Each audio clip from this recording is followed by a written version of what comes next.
One of the big changes that is coming nowadays is to work in community. So if you have a trait, a knowledge, something that you think you can share, share it. Share it with your community, share it with your people. It's not the time to keep holding our wisdom. It's not the time that, yeah, I learned this and I want to keep this to me, you know? When you release that wisdom, you learn more. You're going to enjoy this wonderful conversation with Jorge Luis Bouroncle. He's a globetrotting musician, and he has so much information about the Andean cosmology and the way of life and the ancient traditions which are now coming out and being taught to all of us. You'll also see how everything interconnects and how we were able to co-create a beautiful despacho, a beautiful gift to give to you and to the world. One of the things which you talked about is irony or reciprocity. And one of the ways in which you can reciprocate by listening to this conversation or for listening to this conversation is please leave a comment, leave a question, leave some thought, leave a little like or just anything that you felt we could have covered in this conversation. It's so important for us to show ourselves and to show our own self to one another. Please, let's connect again. And till we meet again, this is Meenakshi signing out. Bye bye.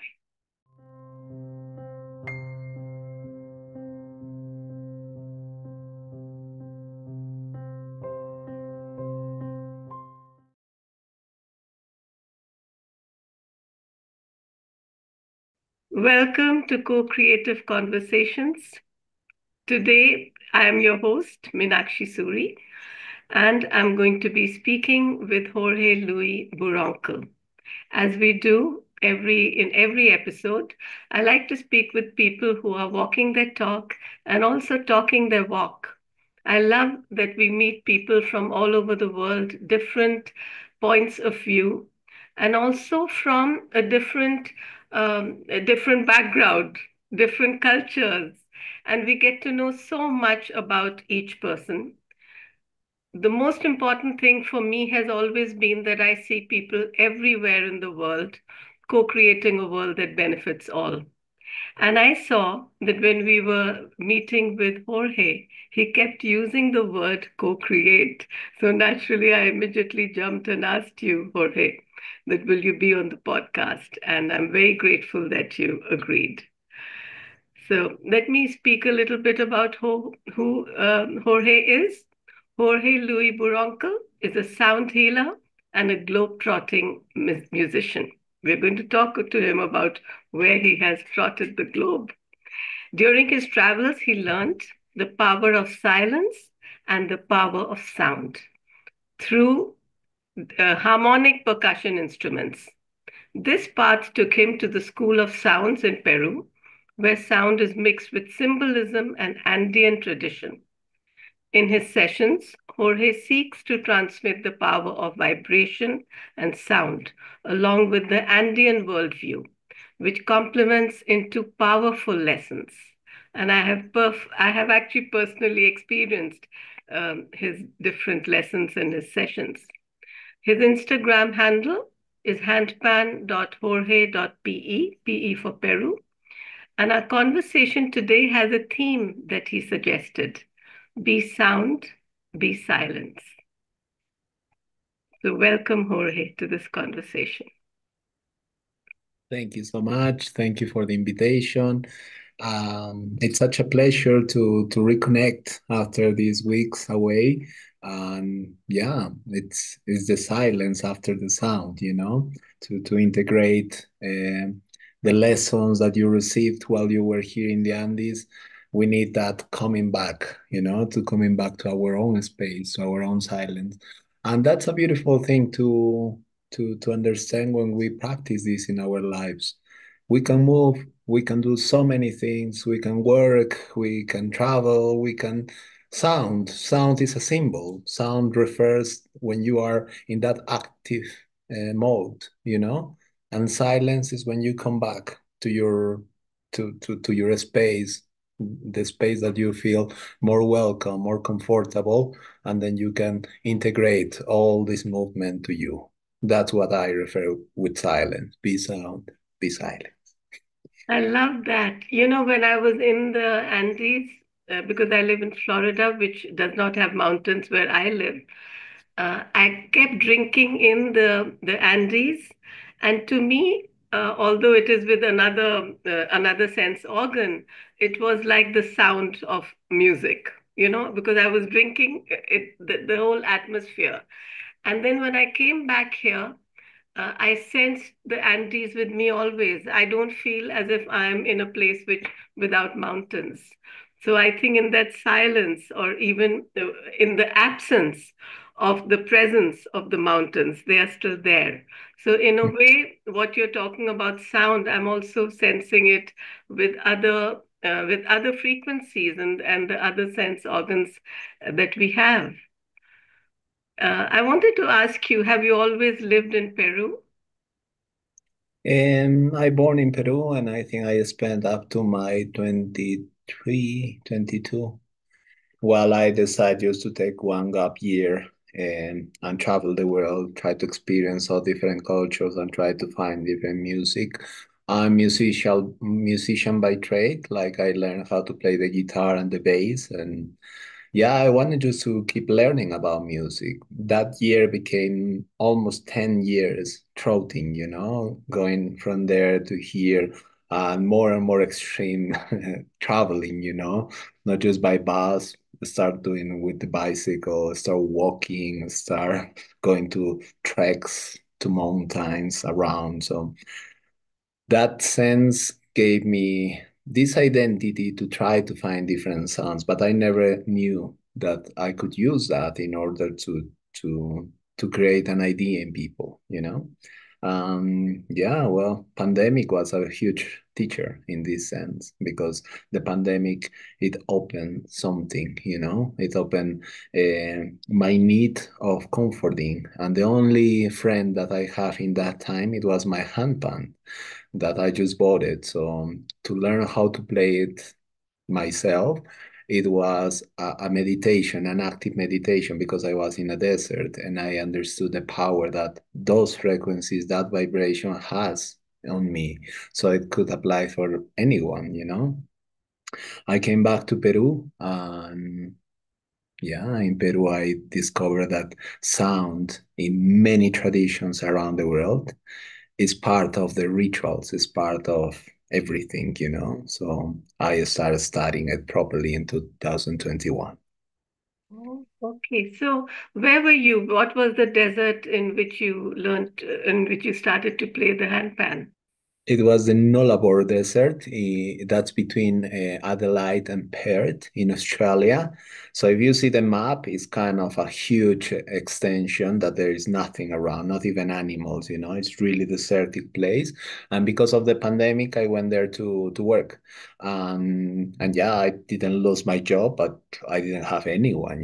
My friends, they were working the morning shift. I have the night shift. So yeah, I sleep during the day, and the few hours I have of light, I use it to learn the handpan. It was powerful because yeah, in deserts, if you can refer environments, ocean is a calming energy, mountains is a nourish energy, forests. You can think about all planes that they have life, but desert is so dry, is so dead, is so isolated that everything that you didn't really work out in your life comes back. So memories, past, ghost, everything start coming and stronger and stronger. So as I was alone, you don't have anything to talk, anyone to talk, I mean. Yeah, that integration was very powerful to me to understand myself, to understand the pace. And again, the handpan was such a beautiful friend to connect with those ideas in an harmonic way. Wow, that's really beautiful because the way you're describing it, it's not as if the sound and the silence were separate, but almost as if they were integrated. Because as you were playing, you were going into your own inner silence.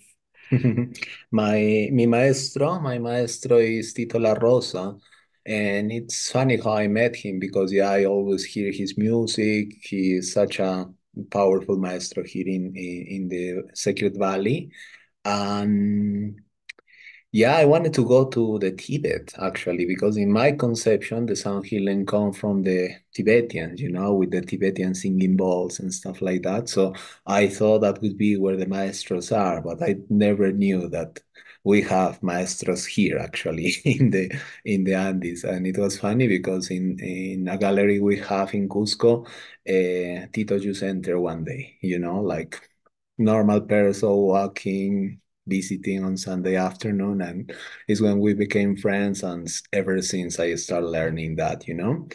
Tito once told me that everything in the universe has a mother. We all start from something, from some portal. And the sound as well has a portal to start everything, and that starting is the silence. So the mother of sound is silence. They never go one without the other. Beautiful. The mother of sound is silence. Yes, it appears from there. I Mhm. really love that. Yeah, and when the sounds finish, we come back to silence.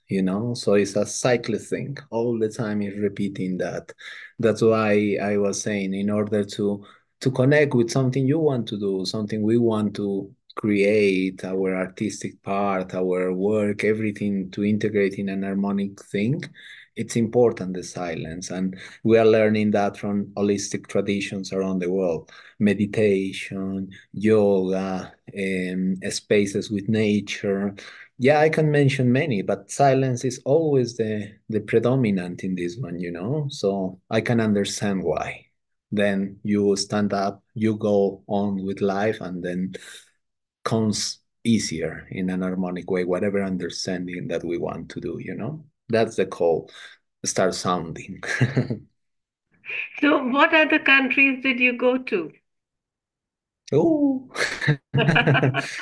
I can refer that at continents. Yeah, the only one that I miss is the Arctic, the Antarctic continents, because yeah, I travel in Asia, I travel in Europe, I travel in Africa, in Oceanic, and of course in America. The countries maybe that I can refer mostly to that question is where I live for a while, and it was Australia, New Zealand, Canada, Argentina, and Peru. Mhm. Well, I remember when we were walking to the waterfall that you said you've also been to India. Did you do any music classes, or did you teach or learn anything about music there? Um, in that time, which was 2015, I was not into the holistic things. Maybe something was awakening on me, like we all gonna have this awakening. Doesn't matter in this life on in time.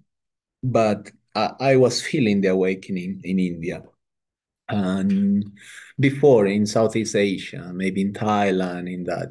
But when I was actually in India, it was more like a traveler per se, a backpacker looking for adventures and looking for mountains and stuff. My experience with sounds in India is like, yeah, the singing bowls, the metals they use, the singing, the chanting they have, according to the Hinduism. And yeah, that awakes something. It's for sure that when I passed through India, something was awakened because India is very mental crash, as I told you in that walk of hours. Everything just change. If you think you know something in India, change all those concepts somewhat. And it was beautiful because yeah, maybe that was the awakening without knowing, because that comes with time, with more silence, more experience, and more integration of us. Yeah. I'm just feeling as you're talking that maybe the different sounds, because India is where you have been were mostly, I guess, noisy and like you said, clash. Maybe that was actually the beginning of silence, because sometimes when you're in a lot of sound around you, you're forced to retreat into that inner silence. We Mhm. sometimes think of silence as the absence of sound, but I don't know. Do you feel, because there's something in the back of my mind But have you experienced silence in a different way? How do you experience silence? Silence I experience when I walk in the mountains. The mountains, they teach me. That's why I try to walk a lot in the mountains. But as you said, there is not silence per se, you know. We listen to the birds, we listen to the trees talking to each other, we listen the wind. Um, there is some noises of the towns as well, which are part of the mountains. So silence per se, I don't know if it is, you know, maybe if you are in a shala doing meditation with completely silence around, maybe we can call that as a concept of silence. But in my conception of silence is where you can hear yourself or you can hear nature, which is part of yourself, no? The creator, it's nature. So it's everything around us. Here in the Andes, we call it the Pachamama. And Pachamama try to talk to us. But that talking, I don't consider sound, or I don't consider noise, or I don't consider talk per se. I consider uh, the connection with your own silence. You only can hear mountains, you only can hear the wind talking to you if you are um, predisposed to hear it, you know? Sadly, nowadays in society, they put so much noise that we forget about hearing, you know? We even forgot to hear our own heart beating, and that's crazy because it's the most beautiful sound. Maybe all the answers are there, and why we don't give silence a chance? Why? You know, why we don't walk to nature again? Why we don't share with the river? Why we don't go to forest? I know people, they do it, but they still need noise, you know, noise like some music, some friends that we can keep talking and chatting, or yeah, I don't know, things to do, you know. Silence is when you can connect with you, with that inner self that you have, with that voice that is talking and we don't want to hear it. I don't know why. It can have powerful answers indeed. You do know why. Because Mm. you are also a healer, and you give.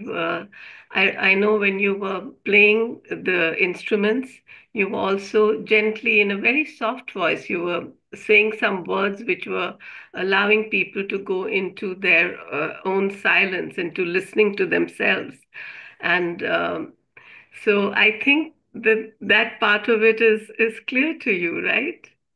What it is, what the reasons may be that people are not willing to listen to themselves. Do you have a feeling about that from all the people that you have guided? Oh yeah, yeah, yeah, by far. Because we are taught to do that, you know. Um, Everything for me, it's harmonic sounds and chaotic sounds, you know, two extremes. So when you have the harmony, you can put the mom singing to the baby, you know, in the arms. So I try to compare that, and I don't know, take the charango and I try to do that sound, you know, like a lullaby, something like that. So we all have that lullaby inside of us. Maybe when we were babies, maybe when we were kids, maybe our mom singing, maybe someone singing to us. So our ancestral memory is going to remember this, you know? When we have the chaotic frequencies, is something that, yeah, we cannot avoid because this society is pushing that more and more, you know? And chaotic noise is not just about uh, heavy metal, no, like screaming, no. It's television, series, people chatting, novels, gossip, you know, news. The news, the power of news is strong because yeah, they all the time telling us problem, you know, and it's like, yeah, we live in a society that has a lot of problems. We know that, but why we don't have channels to tell us connect with some calm music, connect with some ocean, go to nature, because that can balance all the noise that you have. So we develop a lot the need of that. I think humans, by definition, we need a little bit of that, but they give us so much that it's just like candy, you know. We get vicious of this, and we just need it, you know. We cannot live without the phone. We cannot live without Netflix. We cannot live without so many things that, yeah, make us numb in that sense, and we cannot hear that voice over and over. The good thing is that, yeah, we just need maybe one entire day with mountain, and that clears up, balance up. Nature is so amazing that it can give us that. And my experience in the Andes, the higher the mountain is, the Himalayas, the Andes, I don't know, some places that they have huge mountains is very healing thing to me, at least to me, and in my experience, I can see that with people that comes here and they ended up choosing to stay here. Absolutely. I completely agree. For me, I saw it in such a physical way. Before I went to Peru, I was very upset with my voice because it had become hoarse and sort of harsh, uh, you know. And the moment I went there, my voice completely changed and went back to being normal. So far, it's staying normal, and I hope it does. I'll have to keep calling on the power of the mountains. So you're very right. And I don't think it's just the physicality of the clear air and the clean air, but of course, that also does contribute to it because Peru has such wonderful, all the places that we stayed had also very good natural and nourishing food. And the air is, of course, clear, and you see the hummingbirds and you hear the birds all the time. So maybe my voice was trying to match that, and it definitely went back to being better than how it had been. So you did talk not only about the mountains and the nature of them, but also about the tradition, the way of life of the Andes. What is it you feel that is very special about the Andean way of life? Mm, I don't know if it's just about the Andes, but indeed, traditions around the world were way too different than society is right now for us. The connection they have with major things, divinity, true nature, it was a completely different understanding. And here in the Andes, we are very lucky that the change came like 700, 800 ago. So kind of our grandparents, they still have this knowledge, because some of our ancient traditions, they've been hidden. They went to the mountain, to the huge mountains, to they keep holding into the wisdom that they have. So yeah, they're sharing a lot with us. Maybe this is becoming also popular, like I don't know, Peru, Brazil, Colombia. They nowadays you refer to them, and yeah, you can bring to your mind a shaman, a curandero, plants, stuff like that. Because yeah, it's becoming well known, that we have answers, powerful answers to the consciousness. But yeah, away from that concept is that it's very easy here to go to a community and start talking to people. And the way they are still living is the ancestral way. They are still working with the earth. They are still working not with a big machinery. No, they have their cows and they are still with a shovel, they are still going into the earth, planting potatoes, corn, and stuff like that. And when you talk to them, that they hold in the ancestral language, which is Quechua, you can learn a lot from that, because it still is working with the nature. And to me, that's the answer. We forgot how to work along with nature. As society nowadays, we're very destructive, like everything is development, empowerism, and yeah, to try to get as much as we can so we can build huge things. And yeah, I think it's part of the change. Yeah, who I am to criticize that. But in the past, as far as I can see, it was more to go along with nature. To know Machu Picchu, for instance, is a something bigger in the world. It's not built. It's accommodated. They took the rocks, they shape it a little bit, and they put it together in the mountain. They didn't have to destroy anything to create such a beautiful wonder. So it's just different timings, but the good thing here in the Andes is that you still can see the living tradition around. And I have the luck, or I don't know, the coincidence that I found in my life. Beautiful maestros, queros, canchis, the maestros in the Andes who could teach me a little bit about this, about the iconography, the symbolism, and the Andean tradition, which is beautiful, like believings around the world.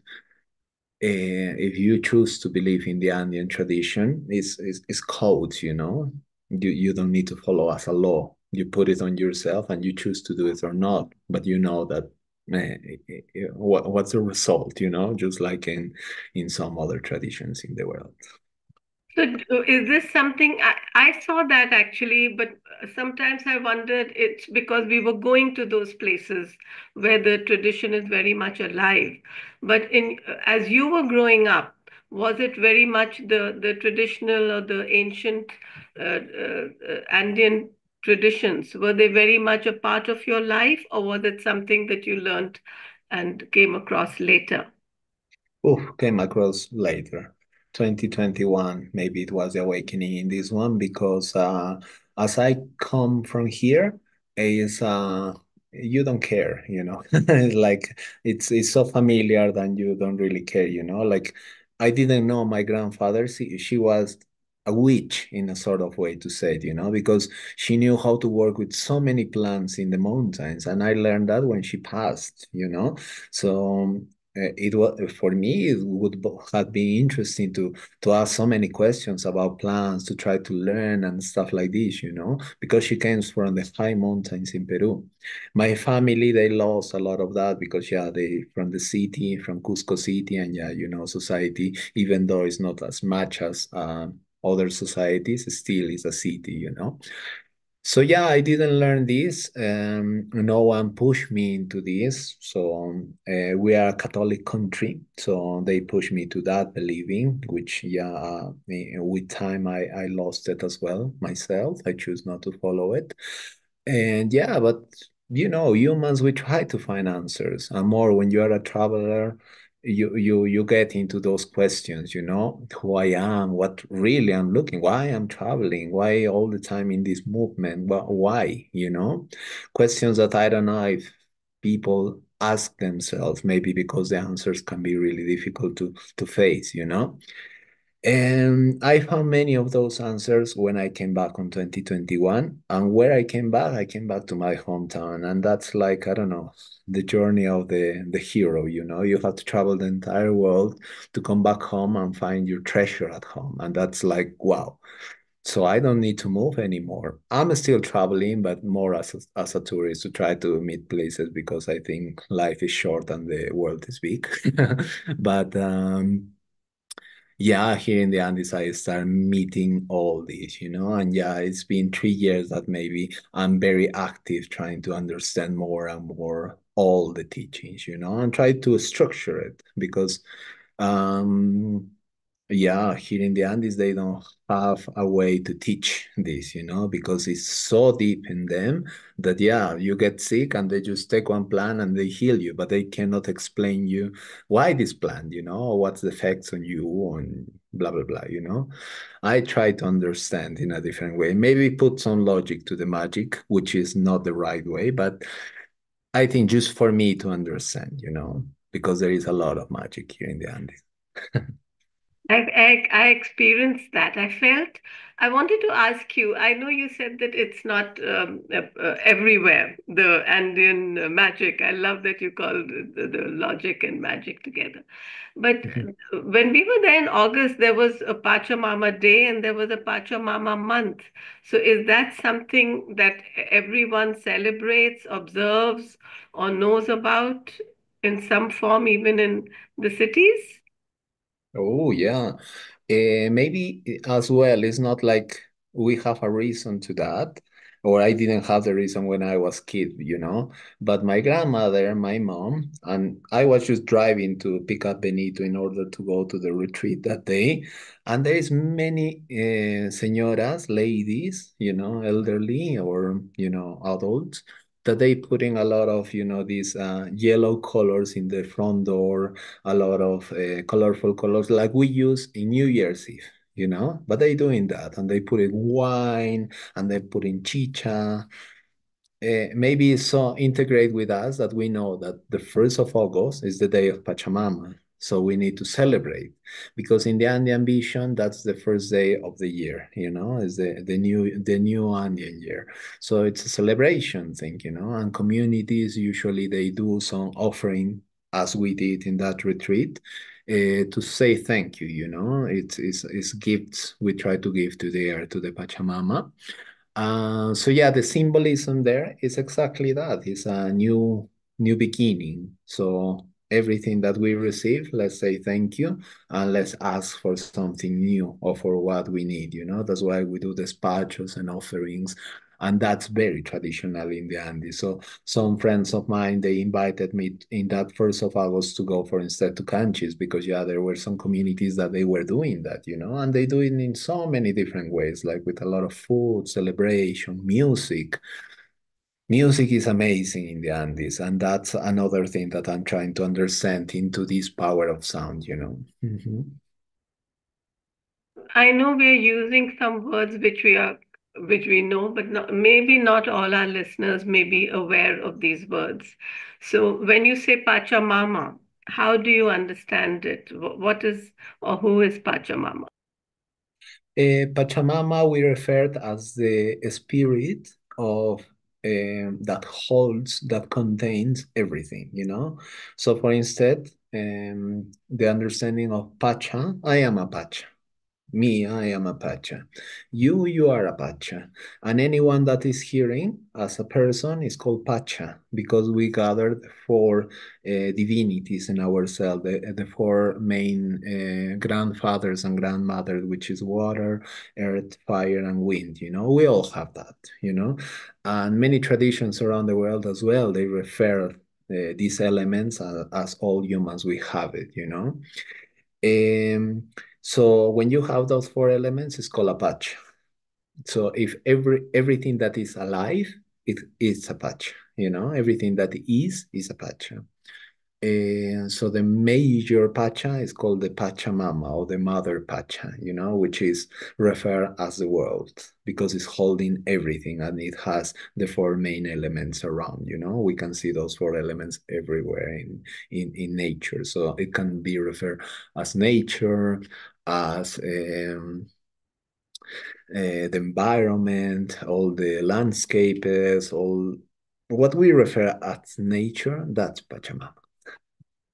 There's one word which also we use a lot nowadays, which is Gaia, which is, and one of the ways in which it came to me, because when we say Mother Earth, we start thinking of it as a planet and in a very physical way, which is important because we are living a physical life.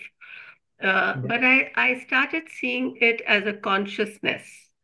And it's a consciousness that connects everyone and everything, even what we consider inanimate as a glass, or even our phones. Everything, if from outer space you look, this is what it is. Is that the concept that you would have of Pachamama?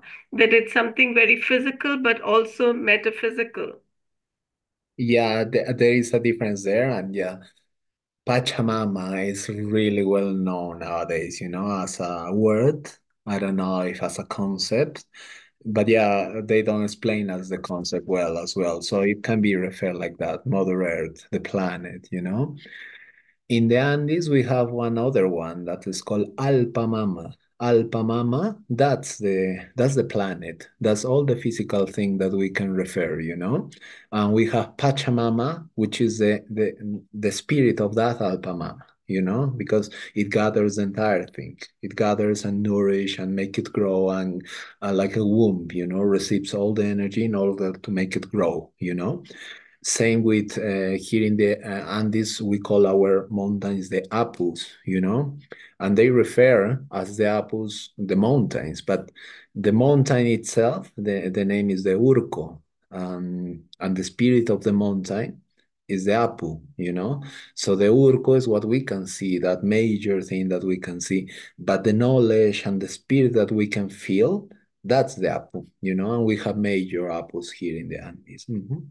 So that's the beauty, that there are such powerful words, not only Mhm. for the physical aspect, but also for the consciousness Mhm. of each of these. And from what I saw, and also what you're saying, it is, even though it may be a little bit lost in the cities because they're not talking all the time about it, maybe in the schools, but it's just there. It's like a river that's just flowing, and people can connect with it whenever they are ready.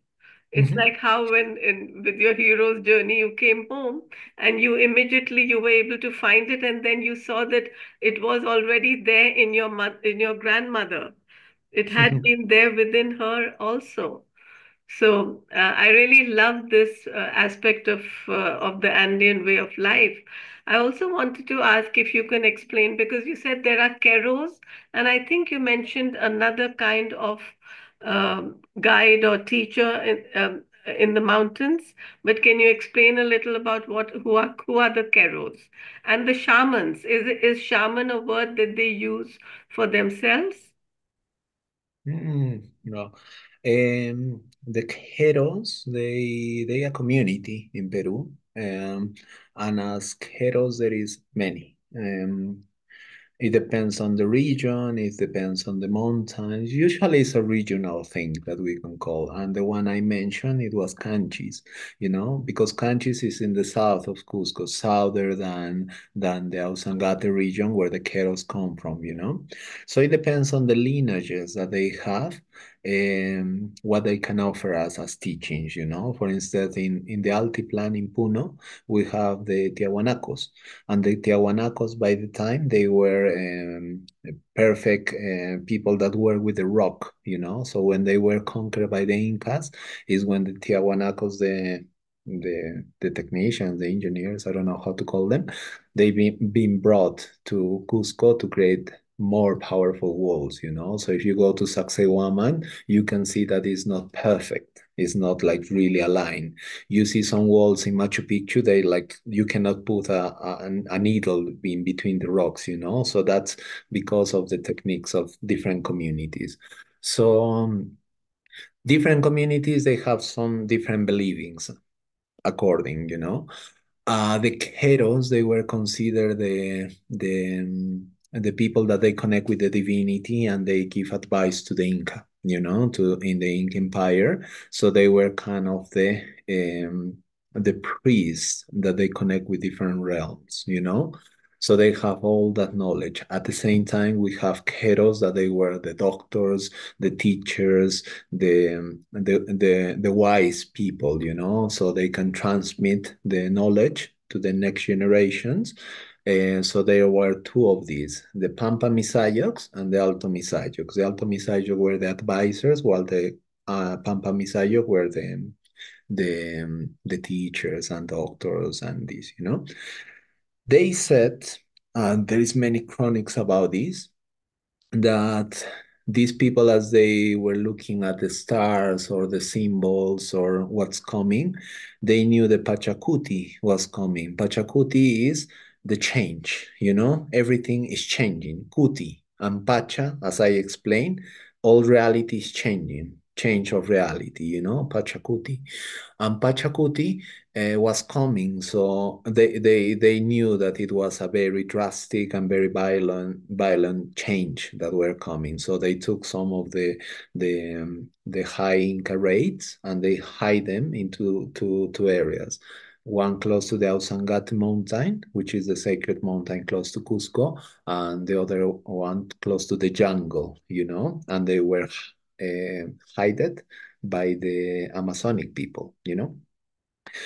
So those Queros, they became Quero community there in Ausangate. This is the people that is coming nowadays to the city to start spreading all the knowledge, because for 500 years we didn't have any news about these people. We didn't know that they exist because they were living close to the topest mountain of Cusco, a region that if you guys can go one time, is very difficult to get.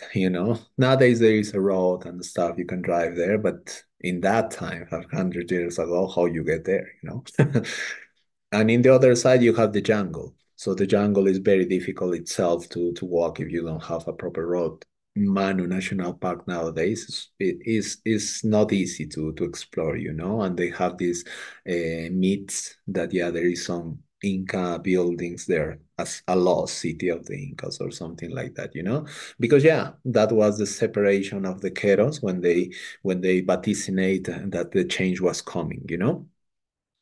And yeah, well, it's how they hold it into all these traditions. So we call it the maestros queros, the curanderos queros, or the alto misayo with the lineage is still there.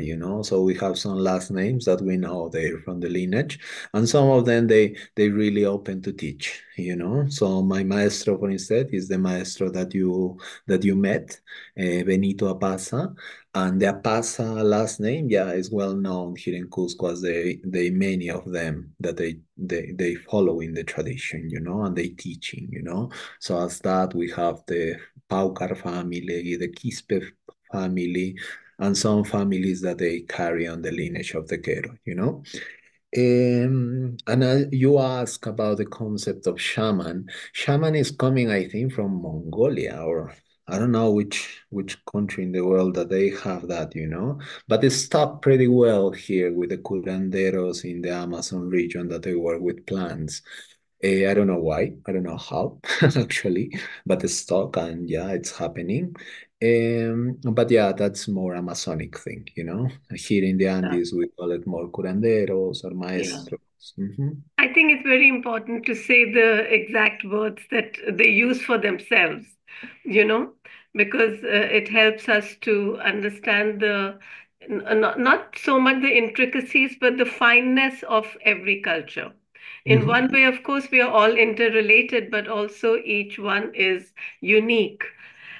How did you feel when you came back and you started discovering more and more of the in Andean civilization, the ancient ones, the ones who had been in the mountains, but now coming back into the lands and teaching everyone?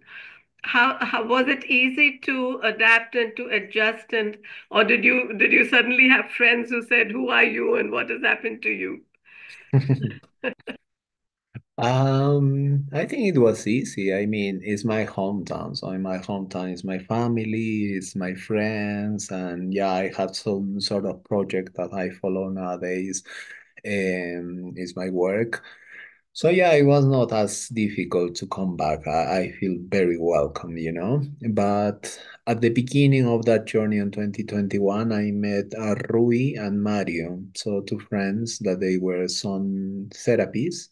Young people, they in their 30s that they wanted to show what sound healing is. So they did a retreat and I participate because I wanted to know something about that. And yeah, it's when I start meeting all these, most people they came with yoga thing or with Reiki thing or with some traditions that they are foreigner to us. But they came one guy as well, which is now my maestro, mi amigo, a colleague, and we study a lot about the Andean tradition, which is called Octavio Davila. And Octavio, he has a different approach to the chacana, to the major symbol of the Andean culture, which is the escalonated cross, which I have here.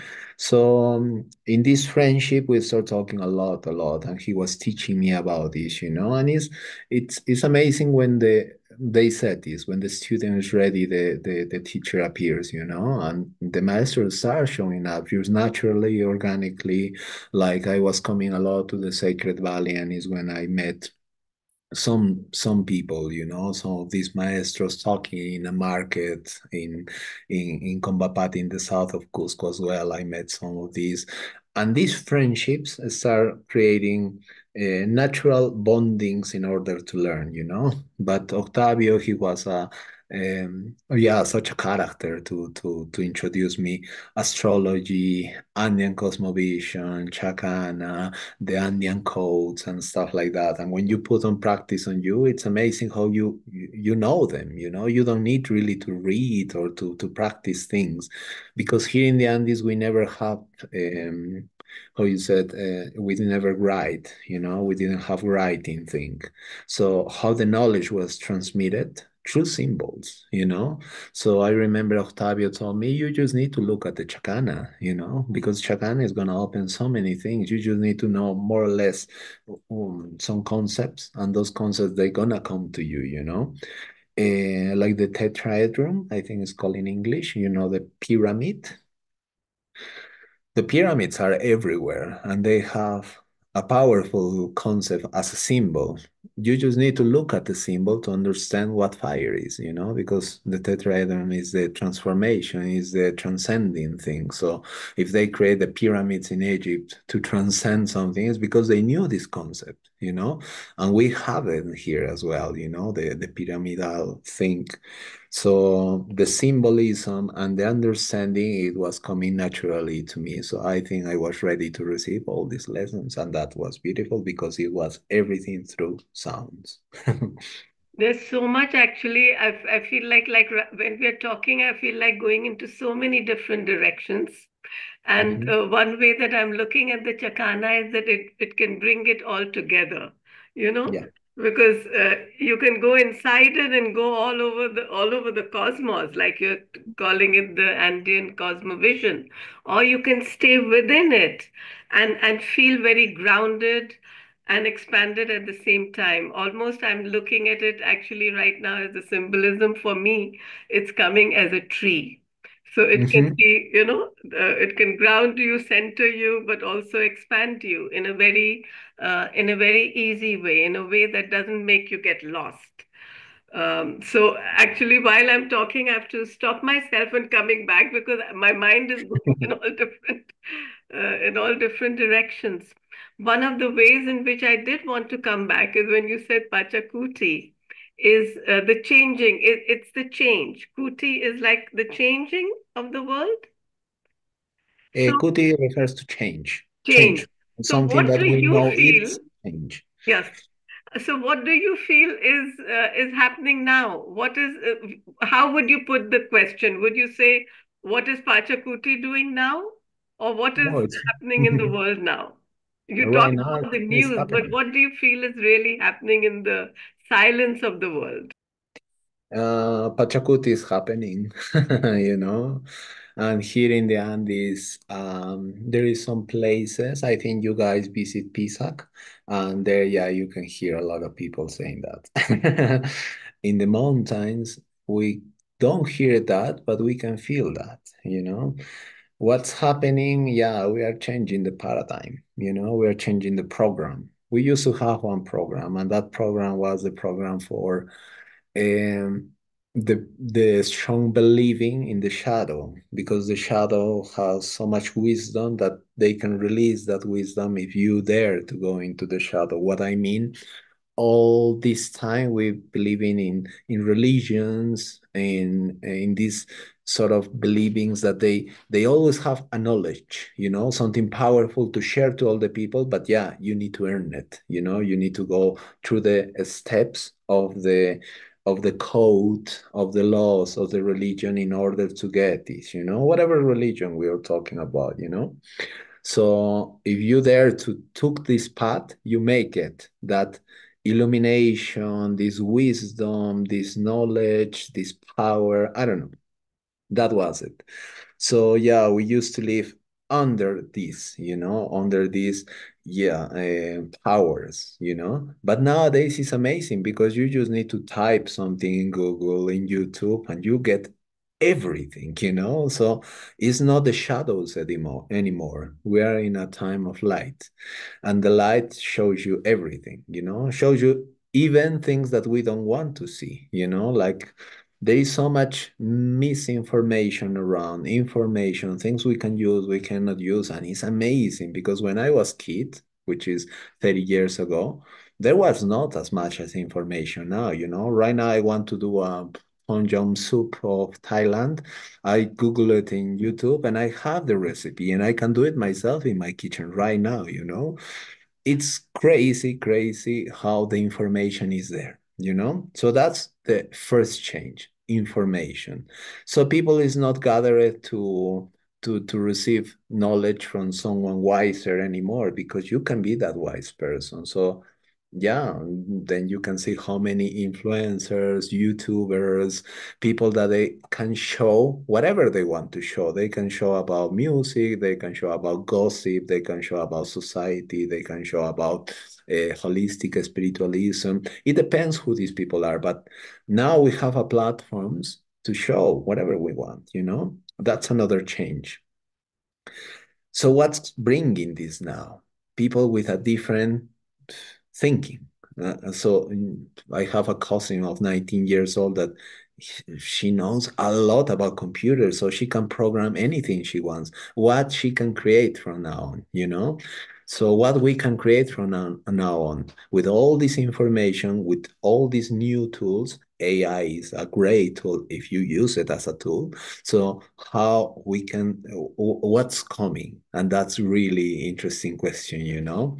It's gonna sleep even more the spiritualism, or it's gonna awake more people, because in this same thing, when I was a kid, it was everything about Catholicism, as Peru is a Catholic country. But nowadays, I see more and more my friends looking for sound, yoga, meditation, trying to find Tai Chi, Chinese techniques, and stuff like that. And it's crazy that you start finding schools of this everywhere because, yeah, we're fed up with all the traditional society solutions, you know, medicines, pills, television, you know. So yeah, we try to awake ourselves in a different way. So this Pachacuti, I think it's just starting. I don't really think we're gonna see it in our lifetime because that takes decades or centuries. I don't know. But yeah, we can feel that it's a huge change, you know, and maybe the pandemic was one of the top things that we can see. What's the powerful of the media, what's the powerful of an idea, how we can react through these new paradigms, you know? Yeah, you're so right. I love the way you have explained everything about what the Pachakuti is. The only thing is that what I'm seeing from my point of view, having lived more than 6 decades, is that change is happening very fast now. You know, I mean, if you even look at AI, how quickly it has come into the world. Almost anything that I wished for is happening through technology. Um, Also, with it are the shadows. So you talked about the shadows and you talked about the light that is being cast on the shadows. What do you feel as humanity we are co-creating in the world today? Creating is a beautiful word because I think is part of the new paradigm, you know? What we are doing right now is co-creating. Jorge in Peru and Meenakshi in USA, you know? And Meenakshi tomorrow may have a call with someone in India just to share a different thing, you know? And I have a maestro that maybe he's coming from Thailand and he's gonna teach me about sounds, you know? So the powerful of co-creation is this, you know? We in this new time, we are not gathering into one knowledge, and we are not trying to empower our knowledge. Let's learn from those knowledge. You have your knowledge, your life experience, you have your seed, you have everything that you learn, and I have mine. Instead of trying to push, mine is better, yours is better, no, this like before. Why we don't give the hands and we start, yeah, this fits with what I believe. Yeah, I believe in this sense too. Yeah, we can co-create things, you know. So I think also this is part of the thing. The shadow in this case is something that, yeah, we may don't understand, but it's part of the light, you know, in order to understand why humanity is in this condition of wars, of so many social issues that's happening. I think it gives us possibilities as well, you know, to ask ourselves why we need this, why we need so many conflict, you know, why we need to all the time being in this sense. Okay, let's try to find different ways. And I think with these kind of initiatives, yeah, we can create a new paradigms, and the paradigms can be more harmonic for society. Maybe I'm talking about an utopic thing, but I want to believe in that, and I see it. I see it when I go to retreats like we just have a few weeks ago with Maria Milagros, that there is hope. There is a beautiful hope around people, that they choosing to be there and to have these kind of experiences and maybe awake something in them. So yeah.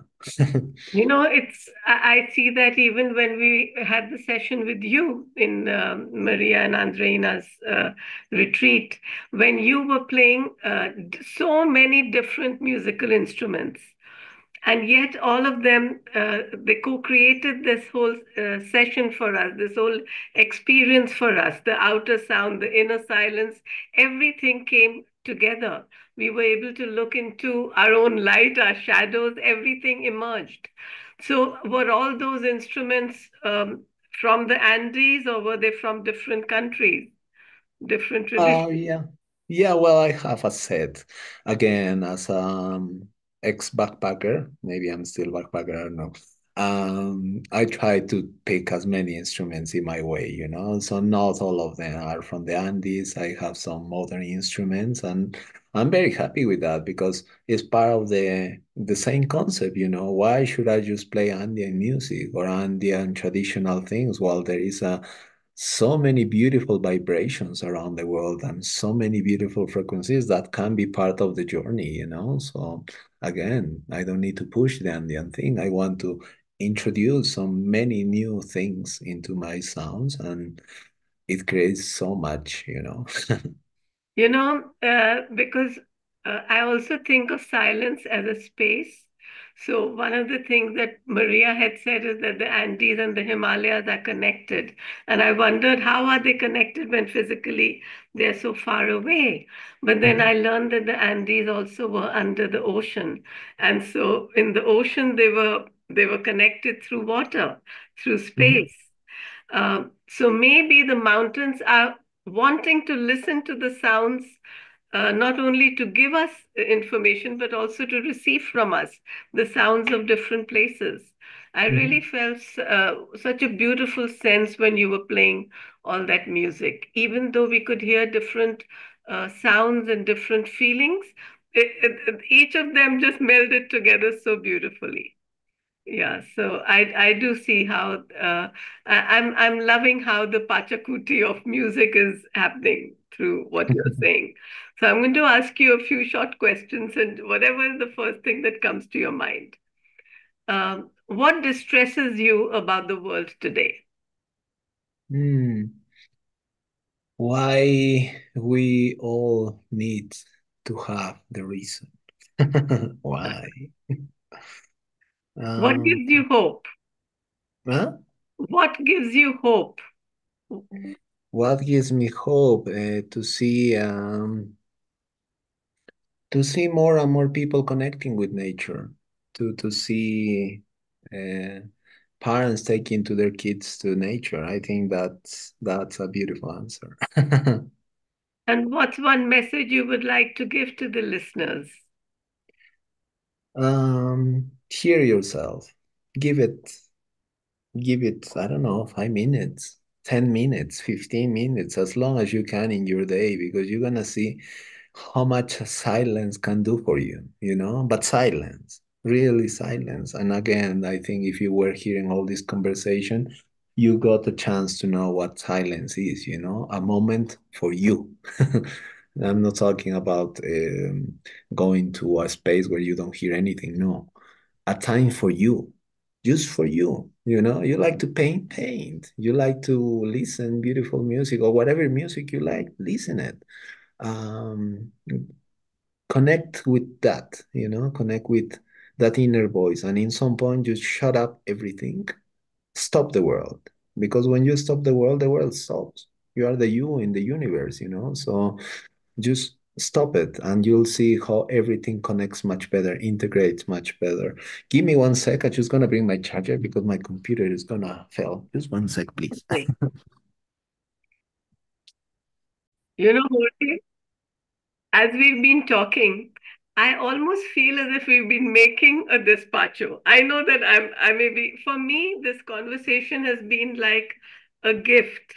which we are giving Pachamama, which we are giving back, because everything we are talking about is what we have received from her. The ideas, the thoughts, the feelings, the meetings. So, I know that the Caro had mentioned that there are two types of despacho. Can you just explain a little bit about that as we close this conversation? What is despacho? Despacho, it's a gift. Um, so for instance, when we have our birthdays, it's really nice to receive a gift, you know? Or when we do something nice, it's really nice to receive a reward, or so as humans, we understand the power, the motivation that give us that someone give us something else, Yeah, I have my salary, my work, but it's really nice when I get a bonus because I did something great, So it's like cool, yeah. During the year, so many things happen, good things, bad things, life, it's part of everything, part of the balance. And in the Andes, we have one word called Aini. And Aini talks about the reciprocity, but not the reciprocity only with humans. Like I do something for you and you do something for me, or I give you this service and you pay me for my service. This is one kind of Aini, but also Aini can be with the spirits, with the divine. You can do your reciprocity with everything that you believe. So if we receive so much during a year, again, the good, the bad, why we don't say thank you to that? So New Year's Eve, 31st of December, yeah, we go to party, we go to celebrate because it's a new year, and yeah, it's kind of a happy thing, and has to be happy. Life has to be joyful. But how we use this time to say thank you, to give back a little bit. So this gift is something that the Keros, they know how to do it.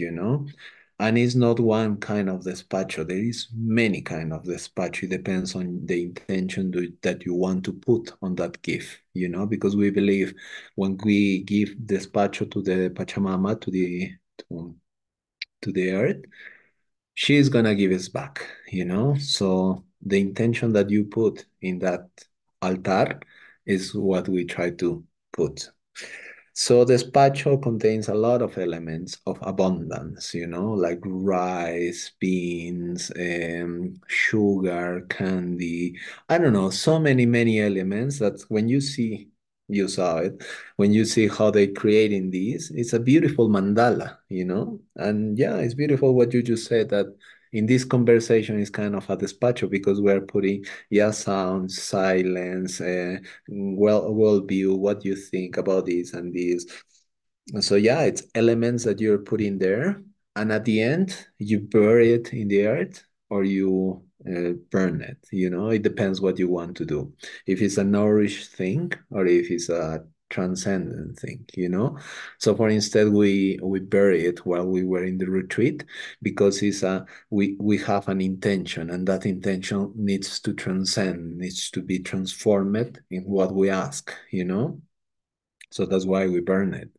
When we want to nourish something, for instance, I want to create my house. I want to build my house. So I do a dispatch of these, and then we put it into the earth because the earth is gonna nourish and make it grow.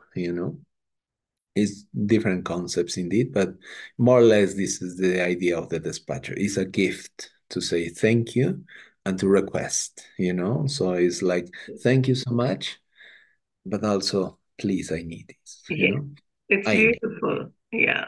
It doesn't suppress people from wishing and wanting, which is so much a part of our lives, but also it helps us to know that we have to be grateful. And one of the things we always do at the end of every co-creator circle session is the gratitude lotus exercise. We always give the gratitude because there's so much we can talk about that. So when you talked about Aini, which is reciprocity, would you say that that's also a way of saying gratitude? Is it also the same word as gratitude? or it's something a little bit different? It can have a connotation with that. Aini by concept is as much as I give, as much as I receive. So it talks about the balance, the balance of everything. A balance is not when I am an abundant person because yeah, I have my farms and my animals and everything. I just give, because I'm so abundant that I gonna give, give, give. No, it's the understanding that yeah, as much as you use your energy to give, also the energy to receive. It's good to receive, when I was starting my sound healing practicing, uh, yeah, in order just to have experience, or because I didn't consider myself a proper sound healer per se, I just wanted to do it for free, I didn't need it to ask for money or something. But someone told me, mate, this is not tiny. This is important that you actually receive something because you're using your time, your energy, your time, your resources, everything to be part of this, and people is receiving something from you.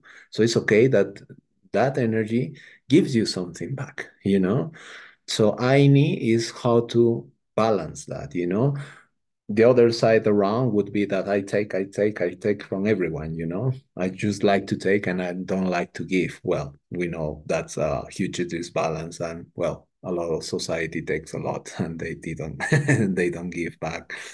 So I need teach us this, the reciprocity in order to balance the energies all the time. Because if there is a disbalance, yeah, you're gonna feel it in your life how people suck on you or how you are taking too much, like a vicious thing.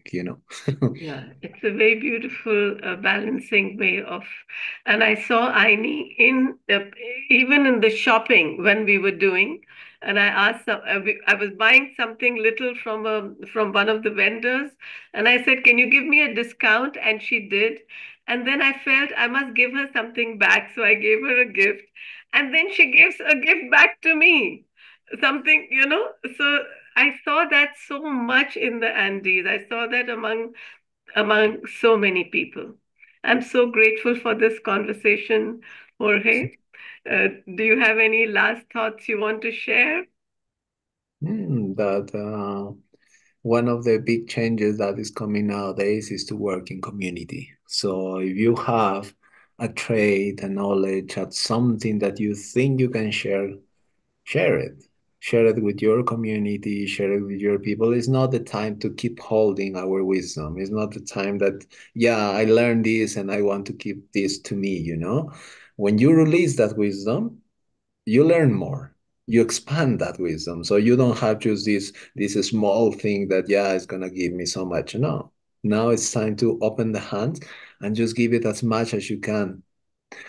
Tell what you know, tell your experience, start sharing that in your community, and you'll see that the power of community nowadays is gonna create a beautiful paradigm. And I believe that, yeah, that's happening actually already. Mhm.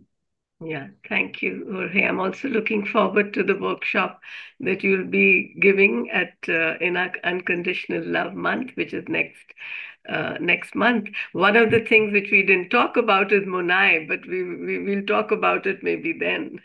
There are so many different um, aspects of wisdom that we learn from the Andes. And Jorge, thank you so much for giving us a glimpse of that. Thank you so much for the invitation. Yeah, the knowledge is infinite. I believe so many cultures they have so much to share, and the Andes has powerful lessons. As you say, Munay is something very beautiful to understand, which we can do that on the 7th of September. Hope you guys can participate on that too. Which I gonna do some sounds. So while we were talking, some sounds, some silence. I gonna try to connect with some Andean thing that presents to me that day. I don't know what I'm gonna do actually, Yeah. what I'm gonna talk actually, but that day will come.